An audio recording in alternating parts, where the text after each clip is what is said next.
दोस्तों आज हम बात करेंगे दो कंट्रीज की, Germany and India. Recently prime minister of India Narendra Modi गए थे जर्मनी। जी हाँ, जर्मनी विजिट किया था प्राइम मिनिस्टर ऑफ इंडिया ने।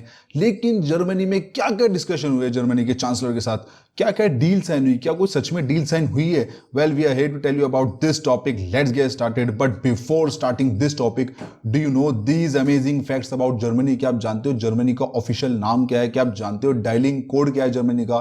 क्या आप जानते हो लार्जेस्ट कार प्रोड्यूसर कौन है? क्या आप जानते हो एजुकेशन सिस्टम कैसा है जर्मनी में?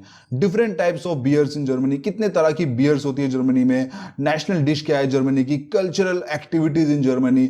Germany's highway with no speed limit, कितने परसेंट ऐसे जर्मनी के हाईवे हैं जहां पे कोई स्पीड लिमिट नहीं है? आप कितनी भी तेजी से, कितनी भी हाई स्पीड में आप गाड़ी चला सकते हो। Smoking and drinking rules in Germany, largest state of Germany. Well, we are here to tell you about all this things. Let's get started, but start with Germany and India topic. Recently prime minister of India गए थे Germany और वो मिले Germany के chancellor के साथ। Different different चीज़ों के ऊपर, डिफरेंट डिफरेंट टॉपिक, ट्रेड के ऊपर डिस्कशन हुआ। और प्राइम मिनिस्टर ऑफ इंडिया मिले जर्मनी के जो जितने भी बिजनेस लीडर्स हैं उनसे भी वो मिले। एक मीटिंग हुई ताकि ट्रेड हो सके, ट्रेड लिंकेज हो सके between India and Germany. After that, the first and probably the most important of all JDIs is the Green and Sustainable Development Partnership. देखिए, जो भी गए प्राइम मिनिस्टर ऑफ इंडिया, ये मेन गए थे green and sustainable development partnership के लिए। After that external affairs minister है एस जयशंकर, वो भी गए थे। और मिनिस्टर है स्वेंजा स्कूल्स, ये जर्मनी के मिनिस्टर है, इकोनॉमिक मिनिस्टर। इन दोनों ने डिस्कशन करा Indo German development corporation regarding renewable energy. देखिए, रिन्यूएबल एनर्जी के लिए बहुत इंपॉर्टेंट है इंडिया के लिए, इसलिए prime minister of India and S Jaishankar इन्होंने विजिट किया जर्मनी। और देखिए, इनकी डिस्कशन हो गया, लेकिन जर्मनी ने एक बात बोली है। जर्मनी कह रहा है हम आपको हेल्प करेंगे, ठीक है, हर चीज में हम हेल्प करेंगे, लेकिन किस वे में हेल्प होगी? देखिए, एक तो ट्रायंगुलर डेवलपमेंट कॉर्पोरेशन में हेल्प करेंगे जर्मनी ने कहा है। India and Germany will cooperate together in third country projects. ये साथ मिलकर कोऑपरेट करेंगे, ये जर्मनी ने कहा है हम आपकी हेल्प करेंगे। इससे देखिए, ये मीटिंग हुई है इनकी, प्राइम मिनिस्टर ऑफ इंडिया ने ये मीटिंग अटेंड करी, एस जयशंकर भी बैठे हैं इस मीटिंग में अलॉन्ग विद जर्मनी डेलीगेट्स। तो ये मीटिंग हुई ट्रायंगुलर डेवलपमेंट कॉर्पोरेशन पर। अब इसके बाद देखिए, जर्मनी ने कहा है कि हम 10 बिलियन यूरोस की हेल्प करेंगे इंडिया को। 10 बिलियन यूरोस होते हैं 80,177 करोड़ की हेल्प करेगा जर्मनी इंडिया को। और ये पैसे एक साथ नहीं देगा। देखिए, एक तरह की होता है ना, इंस्टॉलमेंट पे पैसे दिए जाएंगे। 2030 तक जर्मनी पैसे देता रहेगा, 2030 तक 10 बिलियन यूरोस पूरे हो जाएंगे। और ये सब पैसा दिया जा रहा है मेन क्लाइमेट गोल के लिए, जिसमें रिन्यूएबल एनर्जी, सस्टेनेबल डेवलपमेंट, इस चीज के लिए जर्मनी पैसे दे रहा है इंडिया को। मतलब एक तरह से इंडिया में एक बड़ी इन्वेस्टमेंट कर रहा है। इन फ्यूचर आपको इस इन्वेस्टमेंट का फायदा जर्मनी उठाएगा और इंडिया भी उठा रहा है, क्योंकि इंडिया को 10 बिलियन यूरोज मिल गए। So this is all about the topic. Now let's get started with facts about Germany. Some interesting facts about Germany, ऐसे फैक्ट्स जो आपने आई एम श्योर सुने नहीं होंगे, जो आपने कभी सोचे नहीं होगा कि जर्मनी के बारे में ये भी खबर है, ये भी न्यूज़ है। So we are here to tell you about all this facts. Let's get started. Start with number 1। देखिए, सबसे पहले देते हैं बेसिक इंफॉर्मेशन अबाउट जर्मनी। देखिए, जर्मनी की कैपिटल है बर्लिन, पॉपुलेशन है 8.32 करोड़, जर्मनी की करेंसी है यूरो, और डायलिंग कोड है जर्मनी का +49, और ऑफिशियल नेम है जर्मनी का federal republic of Germany. This is the basic knowledge of Germany. Now he is the person, ये हैं प्रेसिडेंट हैं जर्मनी के, इनका नाम है Frank Walter Steinmeier. And moving on to the chancellor of Germany. देखिए, जर्मनी के चांसलर का नाम है ओलाफ स्कॉल्स, ये है जर्मनी के चांसलर। देखिए, जैसे यहाँ प्राइम मिनिस्टर की पोस्ट इंपॉर्टेंट होती है, ऐसे ही जर्मनी में चांसलर की पोस्ट इंपॉर्टेंट होती है। मोस्टली चांसलर सारे काम देखते हैं देश को संभालने के। तो ये है chancellor of Germany, Olaf Scholtz. Next one is parliament Germany की। देखिए, जर्मनी की पार्लियामेंट का नाम बताते हैं। अपर हाउस का नाम है बुंडसरेट, ये थोड़ा हार्ड है प्रोनाउंसिएशन में, इसका नाम है बुंडसरेट। और लोअर हाउस का नाम है बुंडस्टैग। सो ये है जर्मनी की parliament.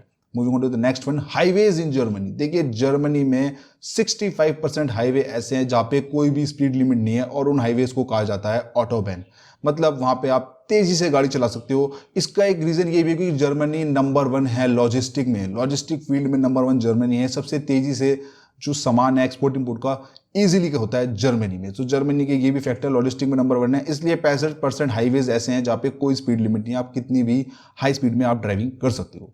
Moving on to the next one is Germany sells around 6 million cars a year, making it one of the largest car producer in the world. Yes, 6 million car एक साल में Germany cell करता है, इसलिए Germany है largest car producer world का, दुनिया का सबसे बड़ा लार्जेस्ट कार प्रोड्यूसर है Germany. Moving on to the next one is education system in Germany. देखिए आई थिंक हर कंट्री के लिए नंबर वन जो इंपॉर्टेंट चीज होनी चाहिए वो है एजुकेशन, और एजुकेशन सिस्टम जर्मनी का मैं एक वर्ड में कहूंगा is the best education system है। But why?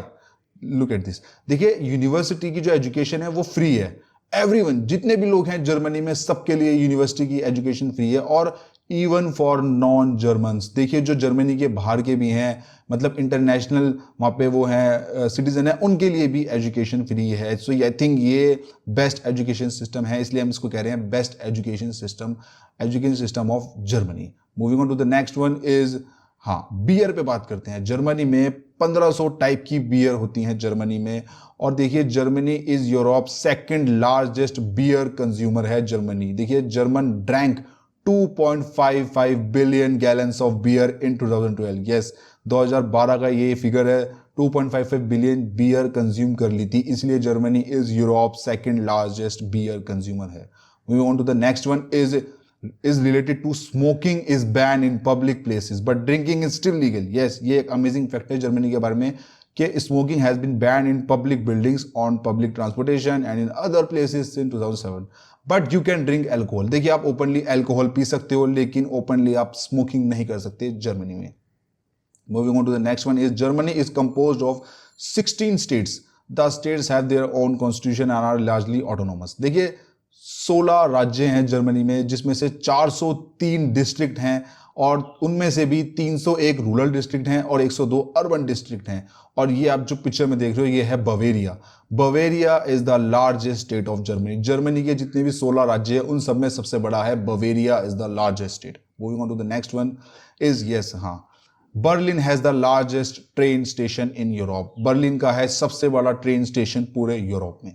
Moving on to the next one is, yes, kids पे बात होगी। अब देखिए German has legal say on what babies can be named. German law ban names that do not denote a gender और use a family name as a first name. In 2004 the most popular children's name were Sophie और Sophie for a girl and Maximilian for a boy. एक ये common name था 2014 में, जो सबसे ज्यादा popular name था जर्मनी का, सोफी और Sophie. Moving on to the next one is, yes, national dish के बारे में बताते हैं आपको। जर्मनी की नेशनल डिश है सोरब्रातेन। सोरब्रातेन नाम है जर्मनी की नेशनल डिश का। Moving on to the next fact is, Germany के कल्चर के बारे में बात करते हैं। देखिए Germany has more cultural activities and places than any other countries. It's a cultural place with 6200 museum, 820 theatres, 130 professional orchestras and 8800 library हैं Germany में। There are more museum, exhibition halls and art galleries than any other countries. सबसे ज्यादा हैं Germany में ये सब चीजें, इसलिए Germany has more cultural activities and places than any other countries. So all and all Germany is the most beautiful country. देखिए सभी कंट्रीज ब्यूटीफुल होती हैं, कंट्री को ब्यूटीफुल बनाते हैं वहाँ के लोग। दैट इज वाई जर्मनी के लोग अच्छे हैं तो जर्मनी कंट्री भी अच्छी है। So I hope you like the fact, you like the video, and the last, the most important thing, thank you so much to all our viewers. Please like, share, subscribe our YouTube channel NIA National and International Affairs.